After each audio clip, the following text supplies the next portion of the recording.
ଆଜିର ଏହି ଭିଡ଼ିଓଟି ପବିତ୍ର ବଂଶୀ ବିଷୟରେ। ଭଗବାନ ଶ୍ରୀକୃଷ୍ଣଙ୍କର ପ୍ରିୟ ବସ୍ତୁ ଥିଲା ବଂଶୀ। ବଂଶୀର ସ୍ୱର କାନ ମନକୁ ପବିତ୍ର କରେ ଆଉ ପରିବେଶ ହୁଏ ରୋମାଞ୍ଚକର। ପରିବେଶରୁ ନକାରାତ୍ମକ ଶକ୍ତି ଦୂର ହୋଇ ସକାରାତ୍ମକ ଶକ୍ତି ସୃଷ୍ଟି ହୋଇଥାଏ। ଏହି ବଂଶୀର ସ୍ୱରରେ ଦିନେ ଶ୍ରୀକୃଷ୍ଣ ବାନ୍ଧି ରଖିଥିଲେ ସମସ୍ତ ଗୋପପୁରକୁ। ଏହି ବଂଶୀର ବିଭିନ୍ନ ପ୍ରକାର ରଙ୍ଗର ବଂଶୀ ବିଭିନ୍ନ ପ୍ରକାର ଫଳ ଦେଇଥାଏ। ଯେଉଁ ବ୍ୟକ୍ତି ନିଜର ଇଚ୍ଛା ମୁତାବକ ଚାକିରି କରିବାକୁ ଚାହୁଁଛନ୍ତି ତ ନିଜ ଶୟନ କକ୍ଷର ମୁଖ୍ୟ ଦରଜା ନିକଟରେ ଗୋଟିଏ ହଳଦିଆ ରଙ୍ଗର ବଂଶୀ ଟାଙ୍ଗନ୍ତୁ।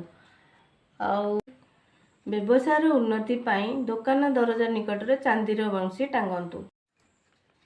ତକିଆ ତଳେ ଲାଲ ରଙ୍ଗର ବଂଶୀ ରଖନ୍ତୁ। ଏହାଦ୍ୱାରା ମନ ମୁତାବକ ଜୀବନସାଥୀ ପାଇପାରିବେ। କଠିନ କିମ୍ବା ଗୁରୁତ୍ୱପୂର୍ଣ୍ଣ ପରୀକ୍ଷାରେ ସଫଳତା ହାସଲ କରିବା ପାଇଁ ବିଦ୍ୟାର୍ଥୀମାନେ ନିଜ କକ୍ଷରେ ଧଳା ରଙ୍ଗର ବଂଶୀ ରଖନ୍ତୁ। ଘରର ମନ୍ଦିରରେ ମୟୂରପକ୍ଷୀ ଲଗାଯାଇଥିବା ବଂଶୀକୁ ରଖିଲେ ବାକି ରହିଥିବା କାମ ସହଜରେ ଶୀଘ୍ର ହୋଇପାରେ। ଘରେ ସର୍ବଦା କଳହ ଲାଗି ରହୁଥିଲେ ଏକା ରଙ୍ଗର ଦୁଇଟି ବଂଶୀ ରଖନ୍ତୁ।